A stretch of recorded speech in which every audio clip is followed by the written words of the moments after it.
Yon, what's up? Kamusta kayong lahat? And for today's video, ito medyo matagal-tagal rin. Simula nung huli tayo nakapag-upload ng video. Siyempre dahil may mga hindi magandang nangyari sa atin bago matapos ang 2023. Pero ngayon ito, panibagong taon, 2024. So, kung ano yung nasimulan natin, tuloy-tuloy lang. So, dito ito, sinimulan ko yung araw ko sa paggawa ng ensaymada. Yan, bali 1 kg yung ginagawa ko dito.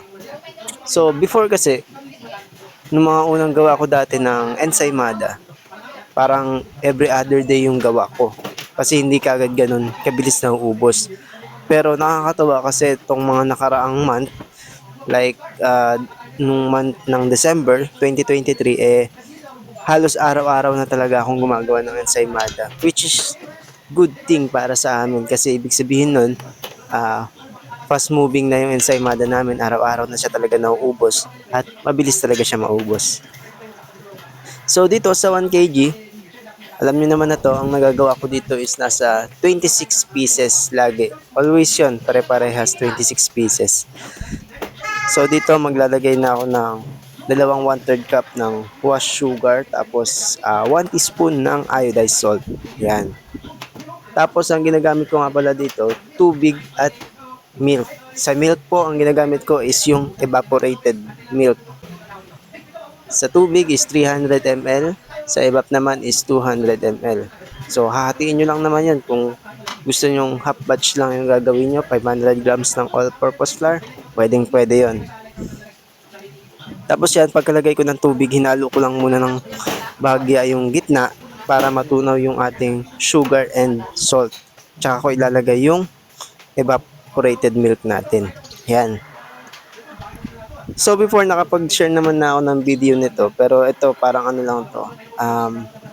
Balik tanaw lang, parang konting vlog lang for today's video lang. Ganun lang. Ganun lang yung sistema ngayong sa video na to. Papakita ko lang yung the whole process kung paano ko siya ginawa ng umpisa hanggang sa pinakadulo na pagbabalot ng ensaymada. Yan. Tapos dito naglalagay na ako ng egg tsaka ng vanilla. Yan, tapos mix lang natin na mabuti. Siguraduhin natin na hindi nabuo yung itlog bago natin i-mix ng todo. Yan, ganyan. At syempre kung wala naman kayong mixer, pwede nyo yan gawing na ng mano-mano. Basta dyan sa mixing bowl na yan, i-mix nyo lang ng i-mix hanggang makapag-form kayo ng dough. At once na makapag-form na kayo ng dough, makuha nyo na yung tamang texture, tsaka yung elasticity na gusto nyo, pwede na yan. Pero in my case, ito meron naman tayo kahit papaanong maliit na mixer. So isasalang na natin siya for about 7 minutes. Yan. At pagkatapos, kung dati, butter lang yung nilalagay ko, ngayon medyo binago ko na siya ng kaunti. Ang nilalagay ko na is kalahating butter, kalahating shortening or yung ating tinatawag na lard. Yan. Kasi napansin ko medyo parang mas maganda kapag meron talaga siyang shortening or lard. Mas maganda yung texture niya, mas maganda yung tubo ng alsa ng ating ensaymada. Tapos yun, pagkatapos ko ilagay, isasalang ko na siya sa mixer. Timeran lang natin ng 7 minutes. At pagkatapos ng 7 minutes na yon, bilugin lang natin siya. Tapos another resting tayo ng 10 minutes. At syempre, habang nakasalang yung ating dough, nire-ready ko na or piniprepare ko na yung mga dapat kong gamitin sa paggawa ng ensaymada. So dito niready ko na yung ating mga molder. Yan, tapos lalagyan ko na yan ng grease para hindi dumikit yung ating ensaymada once na umalsa. So ang nilalagay ko pong pang grease dito is yung margarine. Medyo ayoko lang nilalagay sa pang grease ng ensaymada is yung lard kasi unang-una parang wala siyang additional na lasa para sa akin. Tapos pangalawa, mahirap hugasan yung lard kesa sa margarine. Tsaka sa margarine, kapag naglagay ako niyan, parang additional flavor na rin yan. Kumbaga may dagdag aroma na rin yan pag naluto yung ating tinapay. So yan, kamay lang yung ginagamit ko. Hindi na ako nagagamit ng brush. Yan, daliri-daliri lang. Kasi mahirap maghugas ng brush kapag mga ganyan. Pero sa lard, may nagbabrush ako kasi yun, mahirap tanggalin sa kamay yun, yung lard. Yan, bali nag-prepare ako dito ng 26 pieces na molder. Kung di ako nagkakamali, ang size nito is 5 ounce. Medyo matagal na rin kasi nung binili ko itong mga molder na to, kaya nakalimutan ko na rin talaga.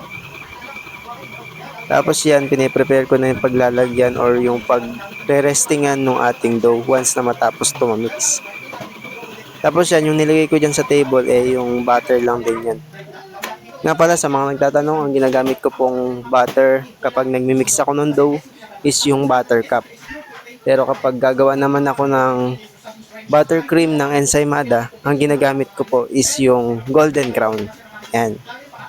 So dito, natapos na tayo mag-mix. Iahon na natin siya, yan. Tapos, i-konting knead lang natin, tapos bilugin natin. And then, doon tayo mag-start ng resting for 10 minutes. So yan, ganyan lang yung ginagawa ko, tapos rest na natin siya.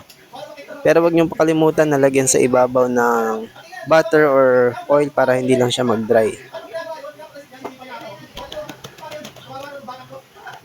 Tapos yan, once na malagyan na natin ng grease sa ibabaw, takpan na ulit natin ng anything na pwedeng pantakip. So ako, ginagamit ko lang yung pinag-mixan ko lang ng dough kanina para walang masyadong maraming hugasin. Tapos set yung timer for about 10 minutes. And ayan, pagkatapos ng 10 minutes, press ko lang siya ng kaunti. Tapos tsaka na ako mag-uumpisa mag-divide ng mga dough natin. So, ang timbang ng bawat isang ensaymada natin is 70 grams. Yan. Sa 1 kg na recipe, nakakagawa ako ng 26 pieces ng ensaymada. So, yan. Kinakat ko na siya lahat.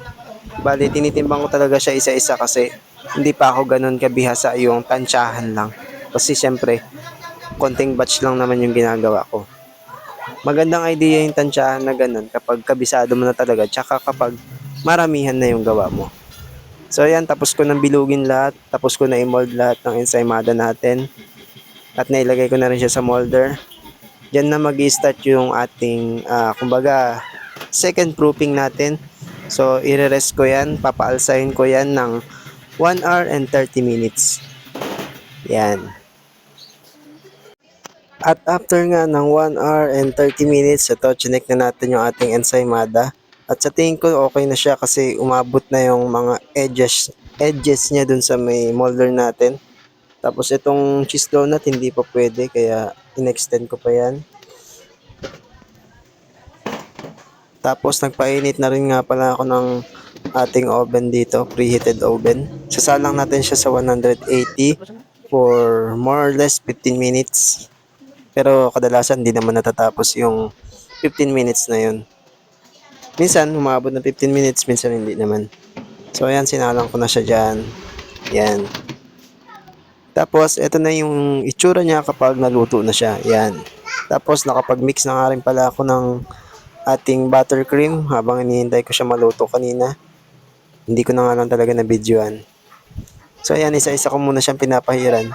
Tapos kung mapapansin nyo, may tagi-isang butas na yung ating ensaymada para mamaya may paglalagyan na ako ng ating filling or yung ating pinakapalaman ng ensaymada. Kung ano yung pinahid ko sa ibabaw, yun lang din naman yung palaman niya sa loob. Kaya iisa lang din. So ayan, magpa-piping na ako ng ating buttercream. Once na ma-pipe ko yan lahat, yan, i-fill ko na siya lahat dun sa ensaymada. Tapos ito, nagkakat na ako dito ng ating cheese. Ang ginagamit ko po is yung Daily Queso by Magnolia. At bago nga pala akong magawa ng ensaymada, itong queso na to, itong cheese na to, nilalagay ko na siya sa rep. Para kapag ginamit ko siya or kapag shinred ko na siya, hindi siya magdikit-dikit. Kasi kung hindi nyo pa lalamigin yung cheese nyo, magdidikit-dikit lang siya. So, yung isang pack ng cheese, sakto siya sa akin sa 26 pieces. Pero kung hindi nyo siya i-rep, magkukulang at magkukulang yung isang pack nyo ng cheese. So, dito nagbabalot na tayo gamit yung ating Cello plastic. Yan, sa mga hindi pa nakakaalam, Cello plastic po ang tawag natin dyan. Yan. Tanong nyo lang sa mga bakery store or baking supply ng mga yan, mga pang bake natin. Meron naman sila yan sa mga baking store. Tapos isa-isa ko rin siyang babalot lahat. Bali, ako talaga lahat yung gumagawa. Pero before, hindi pa kasi ako marunong magbalot. Si Mrs. yung pinagbabalot ko. Pero nung tumagal na, halos araw-araw nang ginagawa yung ensaymada, natuto na ako kung paano talaga magbalot. Kaya, simula nun, ako na talaga yung nagbalot. So yan, isa-isa ko na lang din siya nilalagyan ng sticker para hindi ko na rin makalimutan. Nilalagyan ko na rin siya once na buo ko yung isang tray. So yan, patapos na ako dito sa ating 26 pieces na ensaymada.